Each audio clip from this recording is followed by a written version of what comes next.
আসসালামু আলাইকুম। তো এই সেশনে আমরা দেখব ইন্ট্রোডাকশন টু এসকিউএল প্লাস। তো আমরা দেখি যে কিভাবে এসকিউএল প্লাসে প্রবেশ করব। তো আমরা চলে গেলাম রানে, ব্রাউজ, তারপরে আমাদের ইনস্টলেশনটা হচ্ছে F drive app DB home bin, তারপর এন প্রেস করে আমরা এন না এস প্রেস করে আমরা যাব এসকিউএল প্লাস। এখানে এসকিউএল প্লাসের লোকেশনটা চলে আসছে, এখানে একটা স্পেস বার দিব, তারপর স্ল্যাশ নো লক দিলে আমরা এসকিউএল প্লাসে প্রবেশ করতে পারবো এবং এখানে এসে আমরা দিতে পারবো কানেক্ট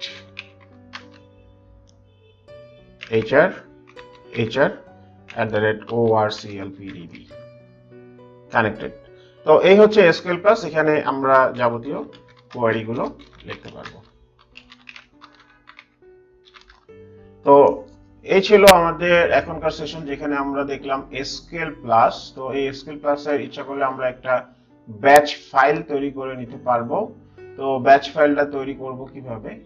ধরেন আমাদের এখানে যে এসকিউএল প্লাসের location F drive app DB home bin এবং এখানে এস প্রেস করে এসকিউএল প্লাস এবং তারপর এখানে space bar slash no log. এই পুরোটা আমি যদি কপি করি,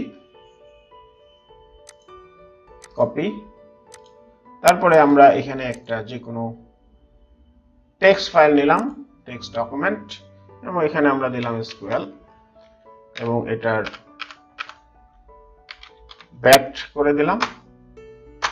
তো এটা ব্যাট করতে হলে আমাদেরকে অবশ্যই এই দিস পিসিতে গিয়ে ভিউ অপশন, এখানে আবার ভিউ, এবং এখানে এসে আমরা অবশ্যই এই যে hide extension of for non file types এটাকে আনক্লিক করে দিতে হবে। তো আমরা যদি এখানে ক্লিক করে রাখি তাহলে আমরা দেখি যে এখানে কিন্তু কোনো এক্সটেনশন দেখাচ্ছে না, কিন্তু আমরা যদি এটাকে আনক্লিক করে রাখি ভিউ অপশন, ফোল্ডার অপশন,